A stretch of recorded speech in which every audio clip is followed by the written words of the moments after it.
Done.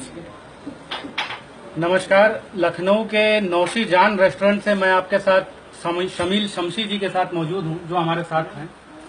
सबसे पहले बात करना चाहेंगे, पिछले 3 दिनों में कई रेस्टोरेंट्स, टुंडे कबाब हो या कई रेस्टोरेंट हो, इसको लेकर चर्चा देश भर में चल रही है। नवनिर्वाचित सरकार ने बूचड़ खानों पर, गैर कानूनी बूचड़ खानों पर जो प्रतिबंध लगाया है, उस पर हमारे साथ शमील जी मौजूद हैं बताने के लिए, जो हमें गहराई से बातें बताएंगे कि दरअसल पूरा मामला है क्या वाकई में इसको संस्कृति के साथ जोड़कर देखा जाना चाहिए, क्या गैर कानूनी बूचड़ खानों का साथ देना क्या ये सही है या गलत है। उसके लिए हमारे साथ शमील जी मौजूद हैं। शमील जी नमस्कार, उत्तरप्रदेश.org पर। सबसे पहला जो मेरा सवाल होगा कि कल किस तरह की बैठक हुई, जिसमें और क्या चर्चाएं हुई जिस पर आपने अपनी राय रखी।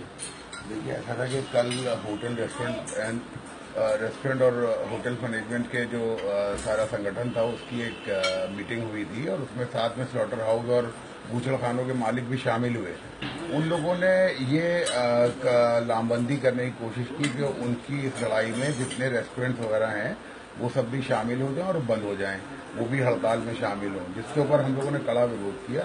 हम लोगों का कहना यह था कि स्लॉटर हाउस के ऊपर जो भी बयानात सरकार की तरफ से आए या जो भी पाबंदियां लग रही हैं, उसके जिम्मेदार ये लोग खुद हैं, क्योंकि इन्होंने महलों, गलियों, गांव देहातों में हर तरफ बहुत ही बेरहमी के साथ जो है वो वाकई में बूचड़ खानों को खोला हुआ था और लोगों को बहुत तकलीफ थी, आम जनता को तकलीफ थी, मुसलमानों को तकलीफ थी जो मुसलमान महलों में थे।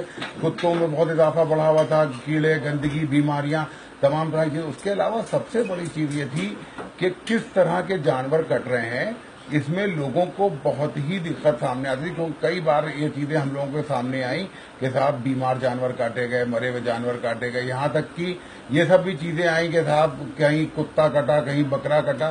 तो ये चीजों को वाकई में एक जो है वो सरकार की निगरानी में होना चाहिए। ये हम लोगों की खुद की मांग रही है। आज जब ये चीज मांग पूरी हो रही है तो उसमें वावेला मचाने में हम उनके साथ देने वाले नहीं हैं। तो जैसा कि आप सबने देखा और सुना कि आप क्या खा रहे हैं, नौशी जान रेस्टोरेंट में आज हम मौजूद हैं। इन्होंने बताया कि अवैध बूचड़ खानों में कुत्ते तक काटे गए, मरे हुए जानवर काटे गए। तो क्या आप ऐसे खाने का या फिर ऐसे अवैध बूचड़ खानों का समर्थन करेंगे या इसे सांप्रदायिक रंग देने की कोशिश करेंगे। शमील जी, मैं आपसे एक बात और कहूंगा, कई लोगों ने इसे सांप्रदायिक रंग देने की कोशिश की कि योगी आदित्यनाथ के आते ही अचानक से एक असहिष्णुता बढ़ गई, और इस पर आपका क्या कहना है। देखिए, पहली चीज तो ये है कि सांप्रदायिक मामला तो ये किसी भी हालत में नहीं हो सकता, क्योंकि एक तो बहुत अरसे से ये चीज सामने सुनते चले आ रहे थे कि साहब जितने भी बड़े बूचड़ खाने हैं वो हिंदुओं के हैं, मुसलमानों के हैं नहीं। तो अब उसमें परेशानी क्या, अगर हिंदुओं के बंद हो रहे तो सांप्रदायिक रंग कहाँ से। दूसरी चीज सबसे अहम ये है कि हिंदुस्तान और यूपी और जितने भी स्टेट्स हैं उसमें मांस मछली का सेवन करने वाले अधिकतर लोग हिंदू हैं, और उनको जब तकलीफ नहीं है तो हमको किस बात की तकलीफ है। हमारे धर्म में भी कोई गोश्त खाने के लिए जो है वो प्रेरित नहीं किया गया है। हजरत अली का जो इमाम, जो हम लोगों के चौथे खलीफा और पहले इमाम हैं, उनका ये कौल है कि 40 दिन में एक बार मुसलमानों को गोश्त खाना चाहिए, ताकि उनके पेटों को जानवरों का कब्रिस्तान बनने का मौका न दिया जाए। तो जब जिन संतों, जिन महात्माओं ने हमारे धर्म में ये कहा हो, उसमें सांप्रदायिकता की बात कहाँ से हुई। हम कम से कम मांस मछली का सेवन करें, हमारे लिए अच्छा है, सेहत के लिए भी अच्छा है, धर्म के लिए भी अच्छा है, संप्रदाय के लिए भी अच्छा है। हिंदू हो, मुसलमान हो या कोई भी किसी भी जाति या धर्म का व्यक्ति हो, सबको अधिकार है कि उसे पता हो कि कम से कम वो खा क्या रहा है।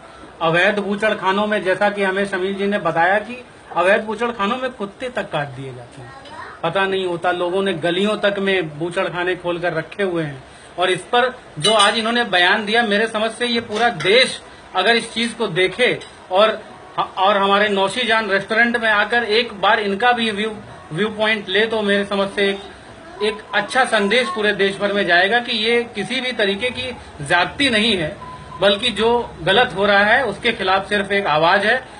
आपसे बात करके बहुत अच्छा लगा, और हम चाहेंगे कि कम से कम आपका देश भर में आपकी 22 से ज्यादा शाखाएं हैं, उन शाखाओं में जब भी हम जाएं और जब भी कोई भी जाए तो कम से कम उन्हें विश्वास होगा। इन्होंने फेसबुक पर एक पोस्ट लिखा कल, जिस पर इन्होंने लिखा कि हम दिल्ली से मंगाएंगे, दिल्ली से अवैध नहीं वैध बूचड़ खानों से मंगाएंगे, लेकिन हम आपको जो देंगे उस पर बिल्कुल आप पूरी तरह से सहमत हो सकते हैं कि वो अच्छा माल होगा, अच्छा मीट होगा, किसी भी तरीके का मरा हुआ या बीमार जानवर नहीं होगा, और आप ये पूरी तरह से आपको विश्वास दिलाया जा सकता है। आखिरी बात, एक बात और आपसे पूछेंगे कि मीडिया, हो सकता है आपके पास अब काफी मीडिया है और इस पर चर्चा शुरू हो जाए अचानक से, तो इस चीज को, इस पूरे प्रकरण को एकजुटता से कैसे, हिंदू हो, मुसलमान हो, किसी भी तरीके का मीडिया हो, एकजुटता से कैसे देख सकते हैं? देखिए, ऐसा है कि हम लोग पहले भी एक अभियान चला चुके हैं। आज से 4 साल पहले हमारी एक संस्था थी, उसने ये अभियान चलाया था कि मुसलमानों में इस बात की अवेयरनेस पैदा की जाए कि गौ मांस का जो सेवन है उसको बिल्कुल बंद करें, क्योंकि गौ मांस के लिए भी रसूलुल्लाह की हदीस है कि गाय का दूध अमृत है और उसका मांस जो है वो जहर है। इसलिए मुसलमानों को तुरंत उसे त्यागना चाहिए और उसकी अवेयरनेस पैदा करें। तो उसी अवेयरनेस की तरह हम लोग इसके लिए भी अवेयरनेस पैदा करेंगे कि ये मुसलमानों का कोई सांप्रदायिक मामला नहीं है, इसमें किसी प्रकार के झगड़े बखेड़े की बात नहीं है, ये आम आदमी की सेहत से जुड़ा हुआ मसला है और सरकार अगर उसमें सक्रिय हुई है तो ये हमारा सौभाग्य है, क्योंकि पिछली सरकारों ने इन तरह की चीजों के ऊपर कभी भी अपनी नजर पैनी नहीं की है। ये पहली सरकार है कि जिसने इसके ऊपर नजर रखी है और हमें उम्मीद है कि हमको सेहत वाला और अच्छा सेवन करने के लिए मांस भी मिलेगा, मछली भी मिलेगी, सभी चीजें उपलब्ध होंगी और सब लोग जो है वो सेहत के साथ अपना खाना खा सकेंगे। तो गाय का दूध अमृत है, जो मीट मिले वो बिल्कुल आपके लिए किसी भी तरीके का रोग आप में ना पैदा करे, ये इन्होंने कहा।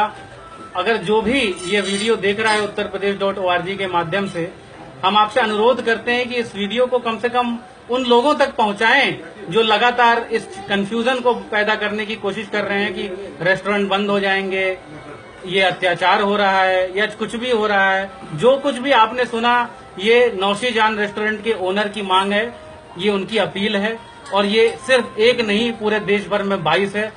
हमसे बात करने के लिए बहुत बहुत धन्यवाद।